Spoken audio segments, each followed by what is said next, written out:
Today, we shall be starting with the classification of the bones on the basis of structure or architecture. On the basis of the structure and architecture, the bone is divided into compact bone and spongy bone.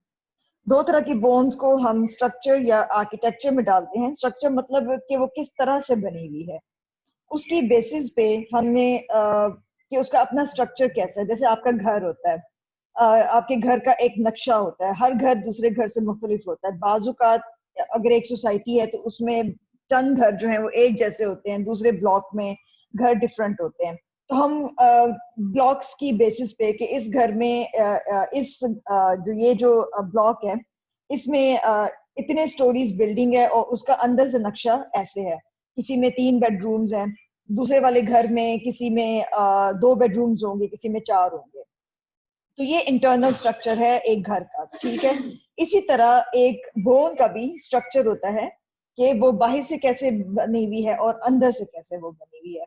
उस base पे compact जो bone है उसको हमने उसके structure की base पे divide किया into compact bone and spongy bone. Spongy bone, ठीक है. स्पॉन्जी बोन का दूसरा नाम है कैंसलस बोन. ठीक है. कंपैक्ट बोन की प्रॉपर्टीज क्या है?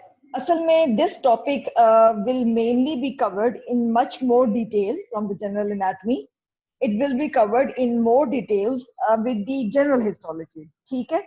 जनरल एनाटॉमी में आपको ये डिफरेंट कैरेक्टरिस्टिक्स पता होने चाहिए. और being an undergrad student and being student of first year MBBS who is going to take their examination with University of Health Sciences, उस मुनासबत से आपको जो सवाल आना चाहिए regarding compact bone and spongy bone in general anatomy, वो university ये सवाल पूछती है आपको कि write down the differences between compact bone and spongy bone. So to answer that question, you will have to make a comparison table and you will write down different features of the compact bone in one column and different features of the spongy bone in the other column. So in compact bone, एक compact bone की different characteristics क्या होती हैं? compact bone के अंदर जो है आपको बेटा ये बात तो पहले पता होनी चाहिए कि कंपैक्ट बोन जो हिस्सा है एक बोन का, अगर हम लॉन्ग बोन देखते हैं तो वो बाहर की जो एक्सटर्नल स्ट्रक्चर होता है किसी भी बोन का, खास तौर पे लॉन्ग बोन का, वो होता है हमारे पास कंपैक्ट बोन का. अंदर जो इंटरनल स्ट्रक्चर होता है, जो घर के अंदर जो मैप होता है, वो कहलाता है स्पॉन्जी बोन का. अगर आपको पता हो बोन मैरो का, तो bone marrow is lying with in the spongy bone. जबकि जो आउटर पार्ट होता है, या आप समझ लो कि जैसे घर का पोर्च होता है, घर की बाउंड्री होती है और घर का गेट होता है, तो ये जो एक्सटर्नल एरिया है बोन का, ये कंपैक्ट बोन बनाती है, जबकि इंटरनल एरिया स्पॉन्जी बोन बनाता है और वो हॉलो होता है spongy bone, as you can see in the diagram. So what are the characteristics of the compact bone? Compact bone के अंदर जो आपको चीजें मिलेंगी वो आपको मिलेंगे लैमेली. लैमेली कहते हैं तहों को, लेयर्स को. ठीक है. तो ये जो लेयर्स हैं ये होती है सिलेंड्रिकल लेयर्स, सिलेंड्रिकल लैमेली. ठीक है. तो ये जो तहें हैं या ये जो लेयर्स हैं जिनको हम लैमेली कहते हैं, जिनकी शेप किस तरह की है, अरेंजमेंट किस तरह की है, सिलेंड्रिकल, किसमें? कंपैक्ट बोन में. ये लैमेली कंपैक्ट बोन में बने हुए होते हैं. किस तरह से, किस मटेरियल के बने होते हैं? जैसे आपके घर होता है उसमें गारा, ईंट, सीमेंट वगैरह यूज होता है. तो इसका कंपैक्ट बोन का जो स्ट्रक्चर है लैमेली के फॉर्म में, वो किस तरह से बना होता है? कोलेजन फाइबर्स का, lying in calcified material held together by interchanging fibres. So collagen fibres है वो किसके अंदर एम्बेडेड है? कैल्सिफाइड मटेरियल में. आपको पता है बोन कैल्सिफाइड मटेरियल की बनी हुई होती है जिसमें calcium is a main ingredient, main component. और फाइबर्स को किसने हेल्ड किया हुआ? एक दूसरे से इंटरचेंजिंग फाइबर्स ने. ठीक है. इसके अंदर इस calcified material plus collagen fibres के अंदर बोन सेल्स पड़े होते हैं. जिस तरह आपकी बॉडी का जो स्ट्रक्चरल और फंक्शनल यूनिट है वो सेल कहलाता है, जिस तरह नर्वस सिस्टम का structural and functional unit neuron कहलाता है, जिस तरह किडनी का स्ट्रक्चरल एंड फंक्शनल यूनिट क्या कहलाता है? नेफ्रॉन. सीएनएस का न्यूरॉन होता है, किडनी का नेफ्रॉन होता है. ठीक है. इसी तरह बोन का जो स्ट्रक्चरल और फंक्शनल यूनिट होता है वो उसके बोन सेल्स होते हैं, और मेच्योर बोन सेल्स को ऑस्टियोसाइट्स कहते हैं, क्योंकि एक बोन के अंदर मुख्तलिफ तरह के बोन सेल्स होते हैं, जिनमें से मेच्योर बोन सेल्स को ऑस्टियोसाइट्स कहते हैं, इमेच्योर बोन सेल्स को ऑस्टियोब्लास्ट कहते हैं। और जो बोन सेल्स बोन की रीजनरेशन मतलब रीमॉडलिंग रीजनरेशन में इन्वॉल्व होते हैं, वो तीसरी टाइप के सेल्स होते हैं, उनको ऑस्टियोक्लास्ट कहते हैं। सो मेच्योर बोन सेल्स जिनको ऑस्टियोसाइट्स कहते हैं, वो जिस स्पेस के अंदर पड़े होते हैं विद इन द लैमेला, ठीक है, उस स्पेस को कहते हैं लैक्यूना। सो जो हमारे पास कंपैक्ट बोन है उसकी लोकेशन क्या होती है, वो हमें मिलेगी shafts of the long bones में and outer and inner tables of the skull bones में। हम यहां से देख लेते हैं, ये आपको क्रॉस सेक्शन दिखाया हुआ है, ऊपर से सुपीरियरली बोन को काट के फिर उसको सेजिटली काटा हुआ है, ठीक है। तो इसमें आप देखें, ये आपको नजर आ रहे होंगे सिलेंड्रिकल लैमेली, ठीक है। उनके अंदर जब आपने ये सेक्शन दिया और उसको मजीद क्लोजली माइक्रोस्कोप में देखा, तो आपको ये नजर आया कि ये लैमेली है, calcified material plus collagen fibres plus interchanging material, interchanging fibres, और उसके अंदर जो खाली जगहें पड़ी हुई हैं, उन जगहों में ऑस्टियोसाइट उसके उन स्पेसेस में पड़े हुए हैं। तो स्पेस जिसके अंदर ऑस्टियोसाइट पड़े होते हैं, लोकेटेड होते हैं, उसको लैक्यूना कहते हैं, और मैच्योर बोन सेल को ऑस्टियोसाइट कहते हैं।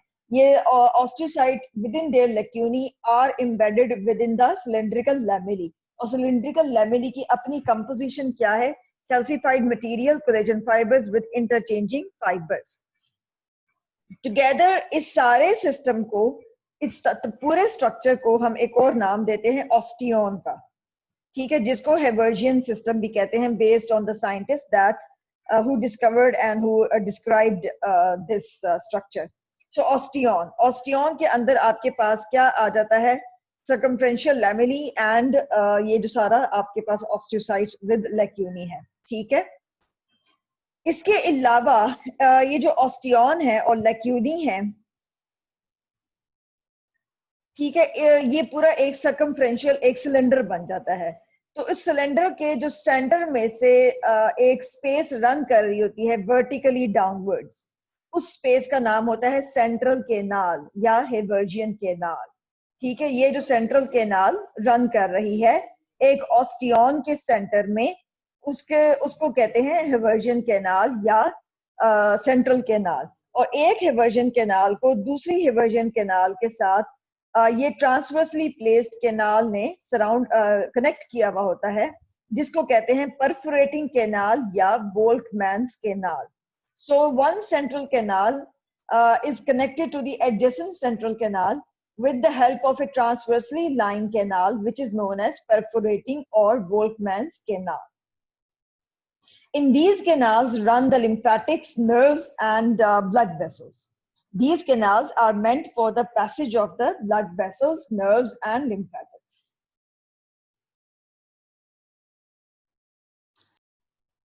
So this was all about the compact bone. The other type of bone that is present on the inside of the bone is called spongy bone and cancellous bone. The outer structure of the bone is consisting of compact bone, and the inner material comprises of the spongy bone. So spongy bone is also called cancellous bone. The name is indicating spongy. It appears to be that of honeycomb appearance with spaces in it, and trabecular network can be appreciated in this type of bone. And the trabeculae or the empty spaces are meant for the location of the bone marrow, right? Here you can see the skull bone. The skull bone comprises of an outer table and an inner table, and in between these two tables is the cancellous bone. So the outer and inner tables of the bone comprise of compact type, and inside of the same bone comprises of the cancellous type. So what are the characteristics and properties of the cancellous or the spongy bone? If you remember, from the compact bone, we shall study the spongy bone in comparison to compact bone. So note down the differences between these two types of bones, because these differences are going to help you remember the structure of each of these types of bone. Lamellae, in the compact bone, they were cylindrical. Here they are flat. Secondly, there is no Haversian system. No Haversian system means there are no cylindrical lamellae, there are no circumferential lamellae, and secondly, there are no central canals, that is the Haversian canal, running through the spongy bone. And this spongy bone can be found at the ends of the long bones. And when it comes to diploid, diploid refers to the skull bones comprising of outer table and inner table with in between spongy bone. So as I mentioned earlier, you will find the spongy bone in the center of this skull bone, and in the long bones, you will find the spongy bone along the ends of the long bones. So the shaft of the long bones comprises of compact bone, whereas the ends, the structure, internal structure of the ends of the long bones comprises of the spongy bone.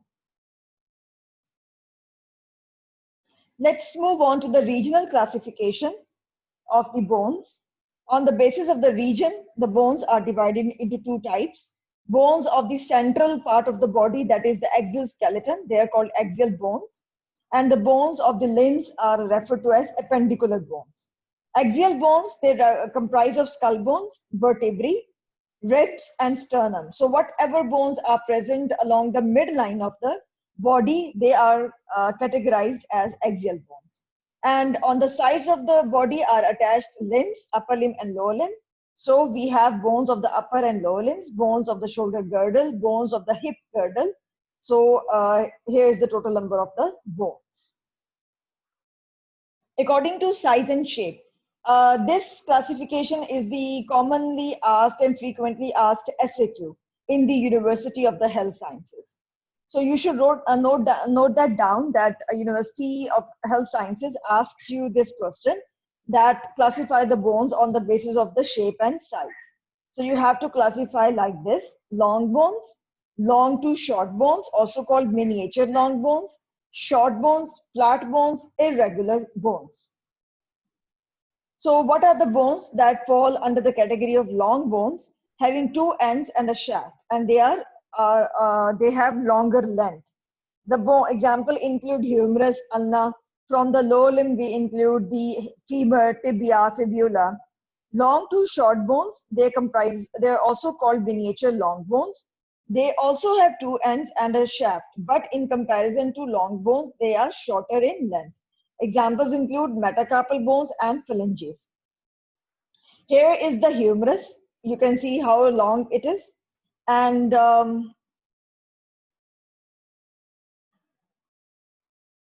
here we have the metacarpals. These are the metacarpals and these are the phalanges of the hand, right? All of these bones, they are categorized as long to short bones. Just compare them with the humerus, how short they are in length, but still they have two ends and a shaft. But in comparison to humerus, they are of shorter size.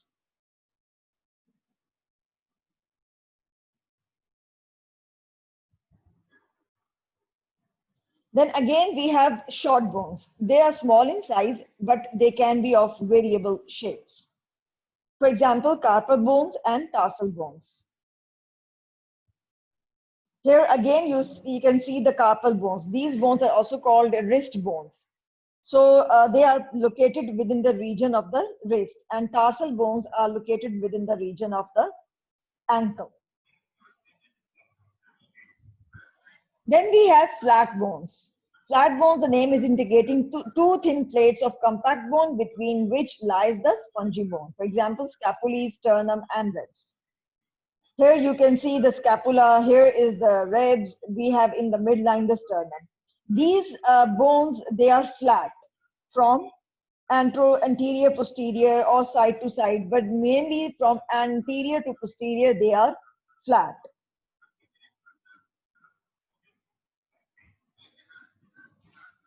Then we have irregular bones. Irregular bones, the name is indicating these bones do not have any fixed shape and size, particularly shape. And their shape cannot be defined by giving an example of some shape. Examples include vertebrae, hip bone, maxilla bone from the face.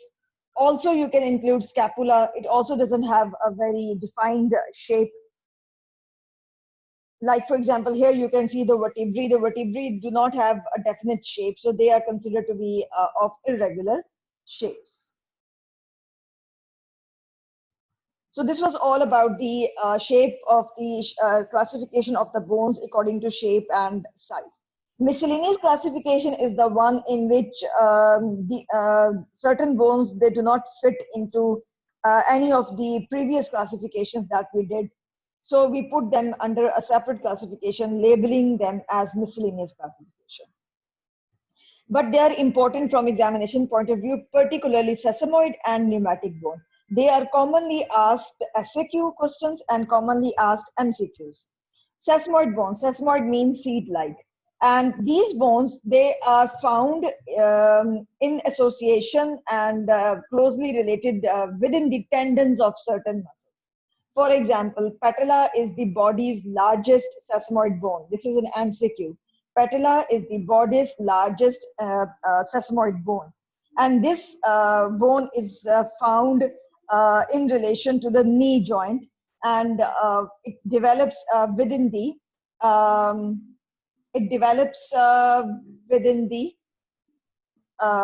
tendon of the quadriceps muscle. Other example is the pisiform bone that is present in the upper limb and in relation with the flexor carpi ulnaris, a muscle of the forearm in the upper limb. So here is an example of sesamoid bone, which is the body's largest bone called patella.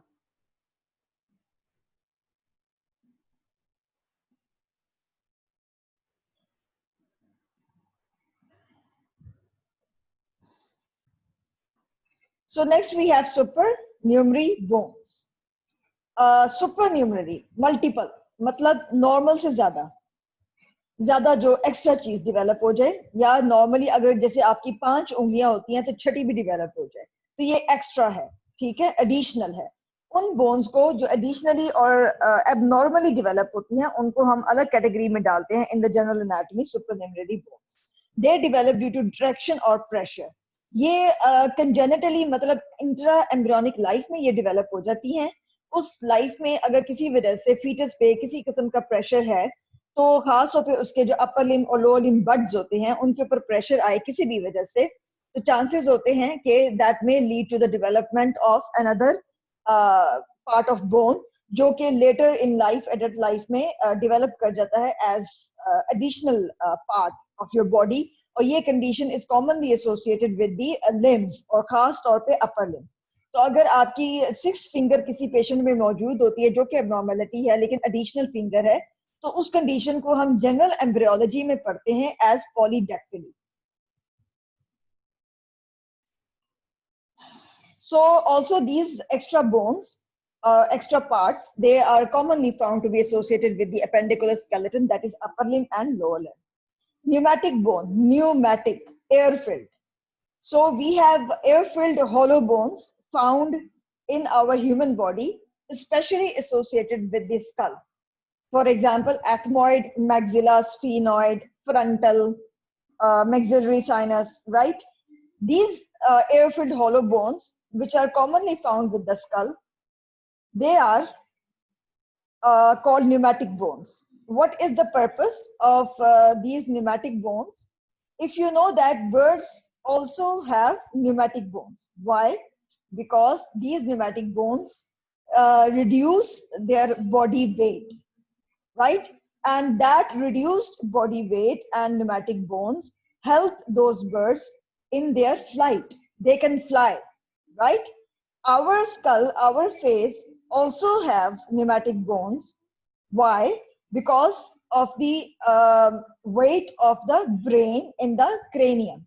So in order to bear the weight of the brain within the cranium, face, God has blessed us with these pneumatic bones in the face as well as in the skull, ताकि हमारे जो face है उस पे इसका ज्यादा pressure ना पड़े ब्रेन का, क्योंकि ब्रेन भी एक अच्छा खासा हैवी ऑर्गन होता है, उसका भी अच्छा खासा हैवी वेट होता है। सो हमारे फेस में ये एयर फिल्ड बोन्स रख दी गई हैं in order to bear or tolerate or neutralize to some extent the weight of the brain. ठीक है, अगर ये ना होती तो हमारे फेस के ऊपर काफी प्रेशर पड़ना था वेट, ब्रेन के वेट का। ठीक है, ये जो आपको लेफ्ट साइड पे डायग्राम नजर आ रही है, दिस अगर आप फिंगर्स काउंट करें 1 thumb 2 3 4 and 5 and then we have a 6, this condition is called polydactyly and this sixth finger is the supernumerary bone. Vermian bones, another classification falling in the miscellaneous classification. Vermian bone is the term reserved for the calcified material that develops within the sutures of the skull. Usually these types of bones, they are found to be associated with the sutures of the skull rather than elsewhere in the body. So sometimes these intrasutural bones or intrasutural calcification occurs within the suture between the two bones, right? So when these calcification sites are present within the sutures of the skull, we label them as Vermian bones.